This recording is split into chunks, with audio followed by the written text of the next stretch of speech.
सरकार को या स्पीकर को पार्लियामेंट चलाने की कोई इजाजत कोई इंटरेस्ट नहीं। नो कॉन्फिडेंस मोशन लाएंगे आप लोग? वो तो मुझे मेरे हाथ में नहीं है, आप नेतृत्व से पूछ लीजिए please.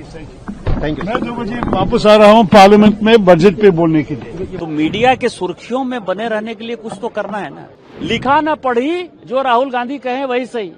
Bar bar mic off कर देना और जो सत्ता में लोग बैठे उनकी जो भाषा का प्रयोग करे, कभी माइक ऑफ नहीं होता है, कभी एक्सपेंज नहीं होती उनकी बातें। तो ये अगर नो कॉन्फिडेंस मोशन लाने का अगर है तो मुझे लगता है इंडिया ब्लॉक मिल के ही ये मोशन बजट पे बोलने के लिए आया था। अभी लग रहा है कि सरकार को या स्पीकर को पार्लियामेंट चलाने की कोई इजाजत कोई इंटरेस्ट नहीं जी। तो अभी हम 2 बजे फिर आएंगे, देखेंगे क्या होता है। मुझे राहुल गांधी बोलना चाहते थे लेकिन उनको बोलने नहीं दिया गया था। जी, राहुल गांधी वो तो बजट के पहले बोलना चाहता था कुछ क्लैरिफिकेशन जी, जो जिसके लिए तो जवाब देना चाहिए ना। तो वो जवाब देने के बाद बजट डिबेट के लिए हम पूरे कोऑपरेशन करने के लिए आए थे जी। लेकिन क्या करूं, मैं तो दोपहर को फिर कोशिश करूंगा। अभी मुझे जाने दीजिए। तो शशि थरूर जी का एक कहना है कि एक बार फिर से ये कोशिश करेंगे। सर लेकिन रिजिजू साहब कह रहे हैं कि लीडर ऑफ अपोजिशन नहीं चलने देना चाहते, कांग्रेस नहीं चलने देना चाहती है। देखिए आप उनसे ही पूछिए ये कैसे हो सकता है कि बजट डिबेट पे फाइनेंस मिनिस्टर बैठी भी नहीं थी। मेरे ख्याल में उनको पता था कि वो लोग इसको अडजर्न करने वाले थे। कोई भी बहाना नो कॉन्फिडेंस मोशन लाएंगे आप लोग? वो तो मुझे मेरे हाथ में नहीं है, आप नेतृत्व से पूछ लीजिए प्लीज। Thank you. मैं 2 बजे वापस आ रहा हूँ पार्लियामेंट में बजट पे बोलने के लिए। आपको लगता है कि विपक्ष में कोई हिम्मत है, ताकत है, हैसियत है? आप ये सोचो कि जब उनको पता है कि कुछ होना नहीं है तो मीडिया के सुर्खियों में बने रहने के लिए कुछ तो करना है ना। अभी तक क्या चला? जिस दिन से पार्लियामेंट चला है उस दिन का पूरा इतिहास उस दिन से देख लीजिए। बिना प्रकाशित पुस्तक के बारे में चर्चा करना, स्पीकर के रूलिंग या रूल्स रेगुलेशन कॉन्स्टिट्यूशन के खिलाफ जाना। कारण क्या है? राहुल गांधी 95 चुनाव हार चुके हैं। जब से वो नेता बने हैं कांग्रेस पार्टी 95 चुनाव हार चुकी है। तब मीडिया वाले भी सीरियस नहीं ले रहे हैं, पार्टी तो सीरियस नहीं ले रही है और जनता जो है सीरियसली नहीं ले रही है, इसीलिए चुनाव हार रहे हैं। तो उनको कहीं न कहीं मीडिया के सुर्खियों में बने रहना है। तो अप्रकाशित पुस्तक का मामला खत्म हो गया, किताब के बदले किताब आ गया। तो उनको लगा कि उनके पूरे परिवार का जितना भी रहा बचा खुचा इज्जत था वो खत्म हो गया। लोग अब नेहरू जी के किताब पढ़ रहे हैं, आप इंदिरा जी के किताब पढ़ रहे हैं, राजीव गांधी जी के किताब पढ़ रहे हैं, मनमोहन सिंह जी की किताब पढ़ रहे हैं, पार्टीशन पढ़ रहे हैं। अब उनको लग रहा है कि अब गोल पोस्ट बदलना है। तो गोल पोस्ट क्या बदलेंगे? स्पीकर को हटाने के लिए, स्पीकर कोई कांग्रेस के रहमो करम पर स्पीकर नहीं है, वो बहुमत से एनडीए ने उनको स्पीकर चुना है। इस सदन में एनडीए का बहुमत है, तो आपको जो मर्जी सो करो। आज ही की बात है, आप देखिए इतनी मूर्ख पार्टी आपने देखी होगी। यदि 0 आवर में भी कुछ बोलना है तो हम लोगों को नोटिस देना पड़ता है 0 आवर, फिर स्पीकर तय करते हैं कि ये विषय उठाने लायक है कि नहीं, बोलने लायक है कि नहीं। आज उन्होंने कोई भी नोटिस नहीं दिया। लिखा न पढ़ी, जो राहुल गांधी कहें वही सही। और फिर यदि उनमें थोड़ा सा भी आत्मीयता होता या संविधान के प्रति थोड़ी भी निष्ठा होती तो बजट पर ही बोल लेते। तो बजट का स्पीकर शशि थरूर को नहीं बोलने देंगे, अपने नियम कानून से नहीं बनेंगे। तो मुझे लगता है कि कांग्रेस पार्टी रसातल की तरफ जाने के लिए जितनी जल्दी हो, मैंने 2029 का भी वेट नहीं करना चाहती है, अगले 1-2 साल में कैसे खंडित विखंडित हो उसके लिए कांग्रेस पार्टी प्रयास करे। बजट पे डिस्कशन होना था, क्वेश्चन आवर भी नहीं हो पाया। स्पीकर ने कहा कि बजट पे डिस्कशन करिए। शशि थरूर तक का नाम लिया गया कि नाम आया है, उसके बाद भी जो है नहीं हो पाया। क्या लगता है आपको चलने नहीं दी जा रही है? ये नहीं चाहते, नहीं, इनको सुर्खियों में रहना है। पार्लियामेंट बंद हो गया। मैं आपको बताऊं, मैं कोट नहीं करना चाहता क्योंकि शाम में जब आप बात करते हो तो शाम की बातचीत अलग होती है पार्लियामेंट के बाहर।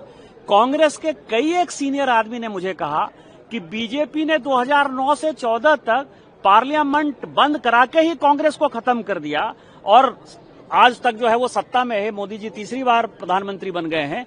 अब राहुल गांधी के भी दिमाग में यही है कि पार्लियामेंट बंद करो, पार्लियामेंट में कोई डिस्कशन नहीं हो और 2029 में उनकी सरकार बन जाएगी। वो ये नहीं समझ रहे हैं कि वो भारतीय जनता पार्टी थी।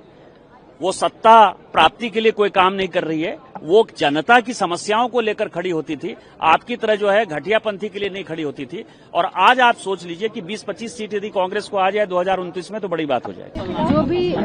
जो भी इंडिया ब्लॉक के लीडर्स, बड़े लीडर्स डिसाइड करेंगे, आई थिंक सारे opposition parties will stick to it. Speaker की भूमिका को कैसे देखते हैं मैम? आई थिंक हम लगातार ये देखने को मिला है इस तरह से जब से भारतीय जनता पार्टी आई है, हल्का फुल्का स्पीकर्स लोग अलाइन करते हैं सत्ता पक्ष के साथ, लेकिन देखा गया है कि बार बार माइक ऑफ कर देना और जो सत्ता में लोग बैठे उनकी जो भाषा का प्रयोग करें, कभी माइक ऑफ नहीं होता है, कभी एक्सपेंज नहीं होती उनकी बातें, लेकिन विपक्षी दलों के नेताओं का स्पीकर ऑफ किया जाता है, सांसदों का स्पीकर ऑफ किया जाता है। तो ये अगर नो कॉन्फिडेंस मोशन लाने का अगर है तो मुझे लगता है इंडिया ब्लॉक मिलकर ही ये मोशन लाएगा। भारत के संविधान में 2 सदनों की संरचना हुई है, एक लोकसभा और एक राज्यसभा। यही दोनों मिलाकर भारत की संसद बनते हैं। जिस तरह एलओपी को, श्री राहुल गांधी को महामहिम राष्ट्रपति के भाषण पर अपनी बात रखने का अवसर लोकसभा में नहीं दिया गया, राज्यसभा में खरगे साहब को नहीं बोलने दिया जा रहा, और जिस तरह झूठा, घटिया, जिस पे हंसी आती है कि भारत जैसे महान देश का सशक्त प्रधानमंत्री 56 इंच का 3 महिलाओं के डर से संसद में नहीं आ रहा है क्योंकि उनसे खतरा है। हम जानना चाहते हैं क्या स्रोत था, क्या खतरा था। इस तरह आप महिलाओं को बदनाम नहीं कर सकते। आप बताइए क्या स्रोत था आपका, क्या खतरा था कि आप इतना डर गए कि प्रधानमंत्री सदन में, लोकसभा में उनको राय दी गई कि वो ना आए। तीसरा, आपने हमारे 8 सांसदों को निष्कासित किया है लोकसभा से, तो 1 सप्ताह बीत गया। उसके बाद जब बजट पे चर्चा है, महत्वपूर्ण चर्चा है, उसमें से बहुत से ऐसे सदस्य हैं जिनके राज्यों में चुनाव हो रहा है, तो आप उनको न ले, ये तो कहीं से उचित नहीं है। इसी तरीके से सदन में ये मतलब नहीं है कि विपक्ष यहां बैठकर वही करे जो सरकार चाहती है। जो जनहित के मुद्दे हैं हम उठा रहे हैं, विपक्ष उठा रहा है, आपको उठाने देना चाहिए। पर मजाक बन के रह गया है कि 3 महिलाओं के डर से भारत का सर्वाधिक शक्तिशाली प्रधानमंत्री नहीं आ रहा है। 8 सांसद सदन के बाहर बैठे हुए हैं और दोनों जगह नेता विरोधी दल न बोल पाए। और जिस तरह की अमर्यादित टिप्पणी श्री दुबे ने की है, घटिया, सतही, और जिस तरह की घटिया, एक बहुत ही घटिया आदमी ने घटिया टिप्पणी की है, उस पर हम सदन में बोलना चाहते थे, राज्यसभा में नहीं बोलने दिया गया। तो जैसा हमारा संयुक्त रूप से तय हुआ था विपक्षी बैठक में, सारे इंडिया गठबंधन के और विपक्षी दलों ने राज्यसभा से वॉकआउट किया है और हमारा ये वॉकआउट 2 बजे तक रहेगा। लंच के बाद बजट की चर्चा में हम भाग लेंगे। सर, लेकिन जिस तरह से रकस जारी है, कब तक जो है अपोजिशन की तरफ से रकस रहेगा? ये सवाल प्रधानमंत्री से पूछिए कि च्यवनप्राश कायदे से खा लिया कि नहीं खा लिया, डर खत्म हुआ कि नहीं खत्म हुआ, वो लोकसभा में आएंगे कि नहीं आएंगे, सवाल प्रधानमंत्री से। सर, लोकसभा स्पीकर के खिलाफ जो है अविश्वास प्रस्ताव लाने की तैयारी जब आएगा तो आपको पता लग जाएगा।